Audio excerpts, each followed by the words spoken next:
is Sam, and welcome to my channel. Today I want to do a book review, but before we do that, I need to apologise about a couple of things related to my previous and first ever ASMR video, and about the title of my channel altogether, which, as you may have seen, has now been changed. Originally, I named my channel Soft Spoken ASMR, and after I published my first video last week, I actually realised that I should change it because, as a channel, it's not very easily searchable, so I was going to change it anyway. But this is where my rookie mistake comes in, as a lot of you pointed out. In my channel, especially in my first video, I don't actually do any soft-spoken ASMR. I whisper instead, and a few of you told me that they were a bit confused and that they opened and clicked on my videos because you thought it was going to be soft-spoken rather than whispered. So my mistake is the fact that for me, when I use ASMR, I don't particularly care or mind if it's whispered or soft-spoken. So for me, they're basically synonyms, and it just means that it's not about sounds only. I now realise, however, that a lot of people do mind, because some people like whispers and some people actually don't, so they were a little bit disappointed. Also, I originally named my channel Soft Spoken ASMR because I was never planning on whispering. I thought I would primarily do actual soft spoken, but then after I created my channel, I started filming, and I realised that at least for the first video, and even for this second one, maybe whispering, I don't know, just felt a little bit better, and then I thought I could play with it and change it in the future. In fact, I think my next video will be actual soft-spoken. But I apologise if I didn't take into consideration the fact that it does matter to some people whether it is always whispered or always soft-spoken, so it was never my intention to con you into watching my channel or clicking on my video. It was a genuine rookie mistake, so now I know that I do need to be more careful about how I advertise both my channel as a whole and my individual videos. So today we are going to do a whispered book review, and the book I want to talk about is Lessons in Chemistry by Polygamous. Now, I never thought that I would ever make a book review in my life in general. Some of you may know that I also have another YouTube channel where I teach English as a foreign language, and I liked this book so much that I turned it into a video for English learning as well. It's an advanced listening with advanced vocabulary, and this is not what today's video is going to be. Today it's just going to be normal English with no intent to teach you anything related to the language, but that's how much this book touched me and struck a chord with me in a way that was completely unexpected. I don't have much time to read, and I tend to read psychological thrillers because I know they're fiction and I know they're very unlikely to be true, so it's just a bit of escapism for me.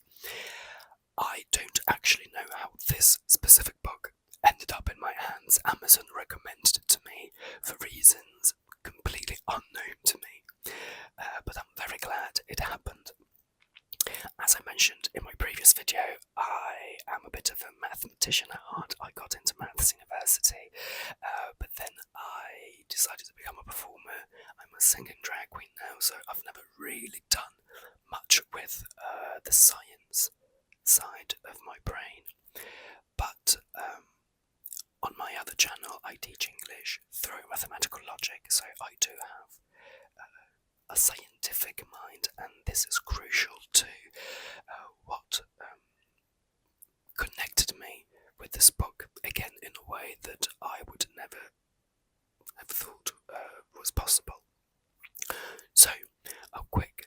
synopsis of the book. The book is about a woman scientist called Elizabeth in the early 60s and her deep and terrible struggles that she has to face on a daily basis because she's a woman in the world of science. And we need to forget all about the gender equality that we're used to today. Obviously there is still a lot of work to be done, but it's definitely much better now than it was in the past. So it really was a struggle for her to make a name for herself and to have a normal career and to be taken seriously simply because she is a woman. In the book, what happens is that although while she is trying to make a name for herself, she ends up teaching cooking on a TV program through science and chemistry, because cooking is pure chemistry. She falls in love with another scientist who, unfortunately for her, is extremely prominent and famous in the business. So this actually plays against her because everyone thinks that she's using him to further her career, which is not at all the case. She then falls pregnant, which again is very important to the book.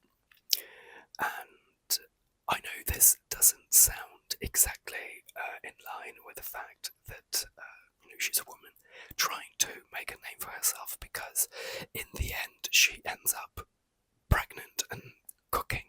But this is not at all how you should see and read this book. What she does is extremely empowering, because she uses something as simple and mundane as cooking as a way to educate primarily women on science. She teaches basic chemistry concepts through the art of cooking. So although she does something stereotypically female related, at least in the past, she uses it to her advantage, which I think is absolutely genius. In the book, she's trying to make headway in a fairly unknown branch of chemistry, and again she really struggles to progress and to be taken seriously. And this is basically what happens on a very superficial level. This is more or less the story, and I won't tell you how she ends up on TV. But there is a lot more to be discussed and to explore through this book.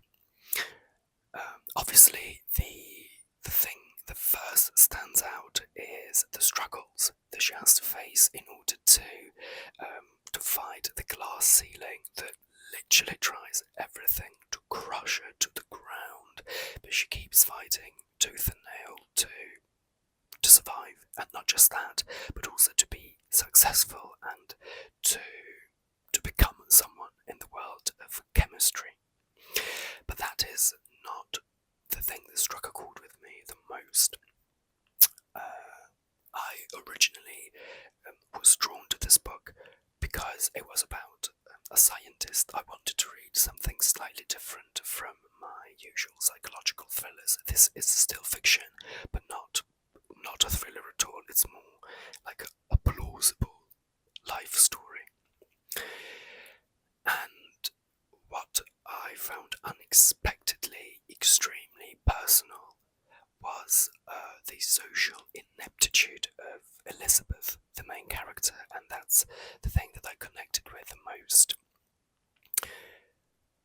You know, that it's often said that scientists are really good at numbers and whatever branch of science they specialise in, but they lack social skills. Well, that's exactly how I've always felt throughout my whole life, and that's what really resonated with me in this book. She's really socially awkward. She doesn't really fit into the social standards that society imposes on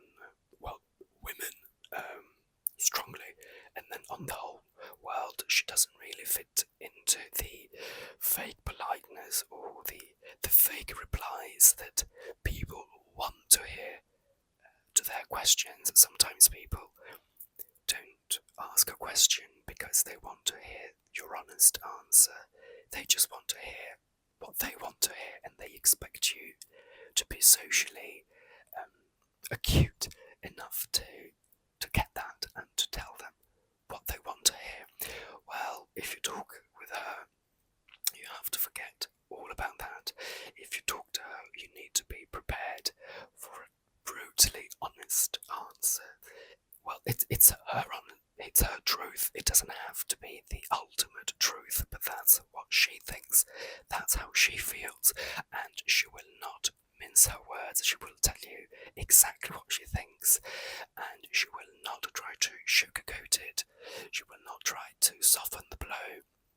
So if you talk to her, you need to be aware of that. So only ask her things that you genuinely want an honest answer to. And this is a big problem in her career. Not only is she a woman who then marries another scientist, but she also rubs people up the wrong way with her personality. Not only because she's brutally honest, but also because, again, she lacks any kind of social awareness and social etiquette, if you will. Now, that is what really hit me, because as a scientist, I've always been socially inept myself. I am extremely shy, and I know that's hard to believe since I am a YouTuber and I'm a singing drag queen, so I perform. But when it comes to things like that, I'm not shy at all, at least not anymore. My shyness is more about approaching people and also about standing up for myself. That is something that I've noticed, especially recently, and it's something that I keep constantly working on because I really do need to improve on that, and I have improved over the years, but there is still a lot more to do. I've always felt a little bit alien to the standards that society imposes on us. Just like Elizabeth, I tend to be brutally honest, and again, although I'm a performer, I can't lie unless I'm paid to. So if I tell a lie, first of all, I really try not to, because it's hard for me to even say the words, because I don't believe them and I can feel it in my bones. And the problem is that you can read it all across my face, so I can't even lie if I want to, because it's just not believable. And that has got me into a lot of socially awkward situations in the past, and reading about it in the book really made me feel like I wasn't on my own. And again, since this was not the kind of perspective that I went into reading the book with, it really surprised me in a positive way.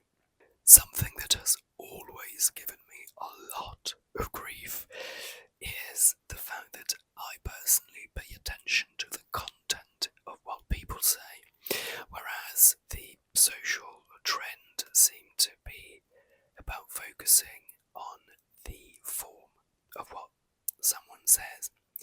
So even if you say something that is hurtful or negative in meaning, as long as you say it with polite and beautiful words, and you say sorry, you say thank you, you say please, people seem to be happy about it. People seem to receive it much better, because that sort of sugarcoats or rather hides the actual deep meaning of what you say. And I've never been able to come to terms with that. I've never been able to get on board with that. I am fairly brutal with what I say, and I understand that, yeah, maybe my choice of words sometimes is not very socially pleasant, but I want my message to come across. If I want to say something positive, I want the positivity to be very clear. If I mean something negative, I want that negative meaning to come across as well, because I want the person in front of me to know exactly where I stand, not just because I want to throw shade and hate. I just want them to understand exactly what I mean, so we can have a conversation about it. If they disagree with me, or if it's a piece of advice that I'm trying to give. If I want to give positive and constructive criticism, I want the criticism part of it to come through, because I want that person to understand that, in my opinion, there is some work to be done. I don't want them to just be bamboozled and hypnotized by my nice words, at the risk of them not actually understanding what I'm trying to say. But unfortunately, it doesn't seem to be the way the world works. So I do struggle with that, and I love the fact that Elizabeth does not conform with that either. She struggles with that, and she does get into a lot of social troubles because of this. Reading this book has also made me realise the progress that I've made over the years. I now think I am a bit of a hybrid. I am not one of those scientists who want to spend their whole lives in a lab or on books. And I am eternally grateful to these people and for these people, because without them we would not be here. I would not be able to be sitting here filming this, because these people are those that carry humanity forward with science and technology. But I'm not exactly like that, whilst people like that don't even feel the need to be social. They don't feel the need to go out and to meet people, because they want to devote their life to any kind of science that they're interested in. I'm not like that. I like to go out. I like to socialise. I'm a drag queen, so I'm surrounded by people all the time.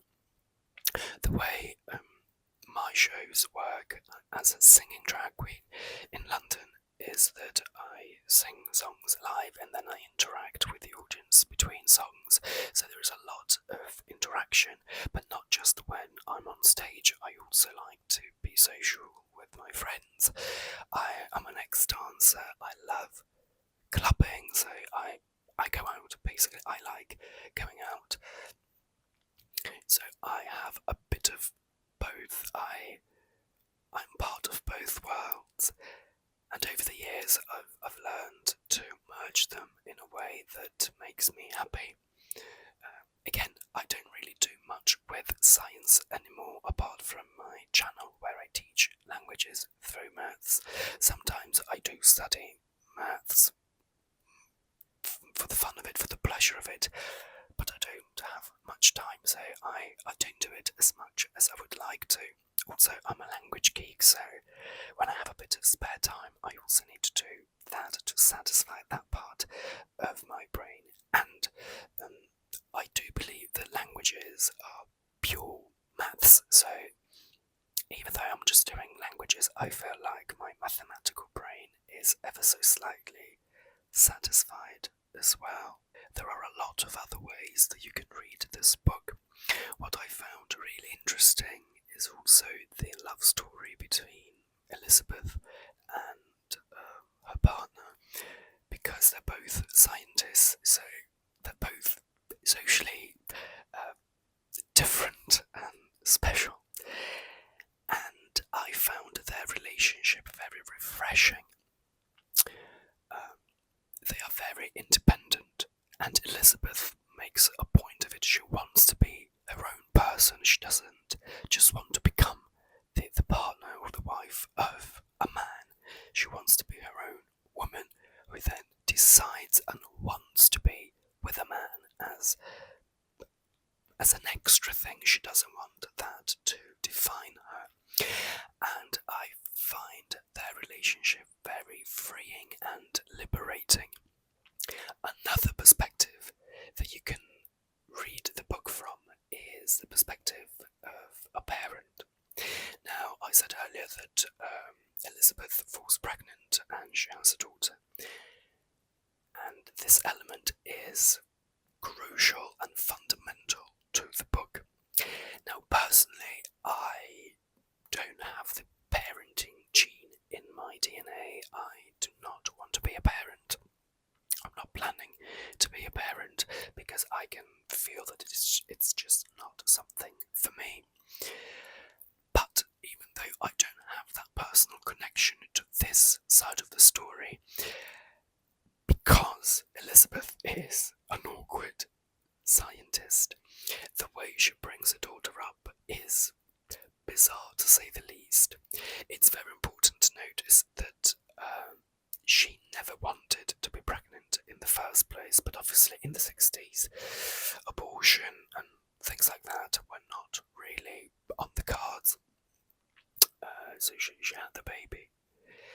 And although she didn't originally want a baby because she wanted to be independent and dedicate her life to science, she really does do her best. And it's not just that she tries, but I think she is successful. Now, obviously, her daughter is slightly socially awkward herself, because obviously that's the kind of lessons that she learns at home. But I think it's very, again, refreshing, just like the love story. It's refreshing to see a different way of being a parent. Overall, I think her approach is positive. So I think a parent may have a thing or two to at least think about after reading the book. And what I like about the book is, again, that you can read it through a lot of different lenses, and to be completely honest, I don't know if the author ever even intended for that to happen. I don't know if the author had any intention to shed a light on the social awkwardness of the character, or if it's just something that I personally read between the lines. But whether she meant it or not, it was great. Maybe that is a testament to her writing ability, even if she doesn't mean to write something or to explore a specific topic, it just comes through her writing. Now, that being said, I don't think the book dwells on the social awkwardness too much. I don't think the book is meant as a psychological analysis of her behaviour. It's just there because it's unavoidable. And that's what I like about it.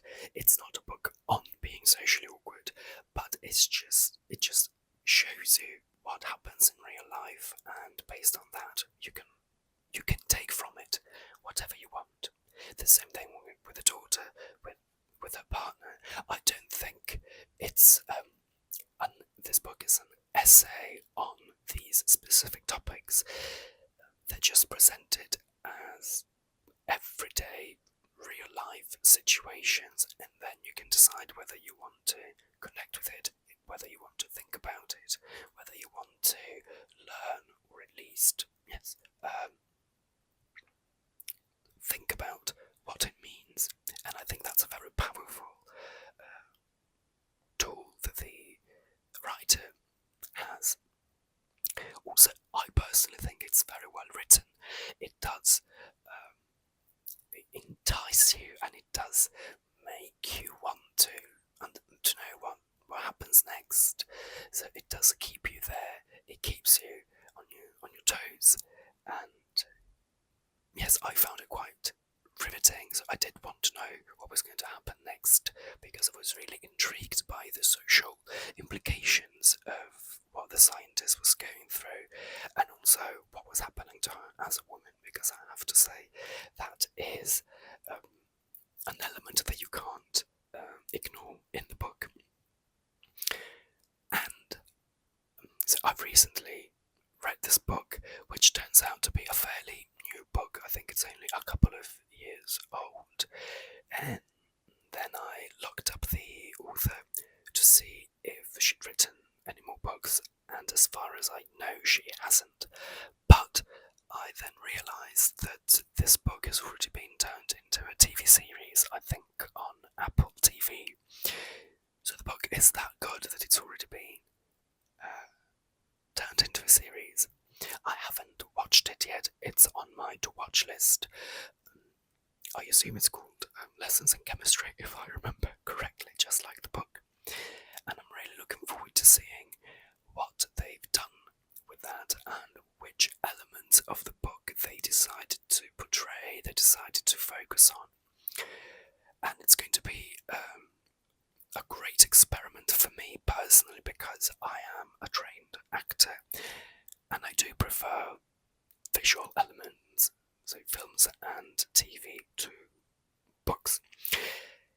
For example, Harry Potter, I started watching the films before reading the books, and when that happens, when I watch something before reading it, the book never quite lives up to the film in my head, because I already have the images burnt into my brain. It's happened only once, I think, that I read a book that was then recently actually turned into a TV series on Netflix. So that wasn't the first time that I'd read a book before watching what had been done with it. So I'm very much looking forward to seeing how I react to the translation of the book into the TV series, because this time I've read it first and then I'm going to watch it. If you have watched or read the book, so if you watched the series or read the book, let me know in the comments if you've liked them and which elements resonated with you the most, if anything did resonate with you, or if you found even more elements that you connected with. These were my 4 elements that I noticed, and again, the one that I connected with the most was the social awkwardness, but I'm sure that you can read it in a lot of other ways that I didn't particularly clock. So, yes, in case I haven't mentioned it enough, and in case I haven't made it clear enough, I could not recommend Lessons in Chemistry enough. It's a brilliant book. So, yes, I highly recommend you have a read. And on that note, I will let you go, and I will see you soon.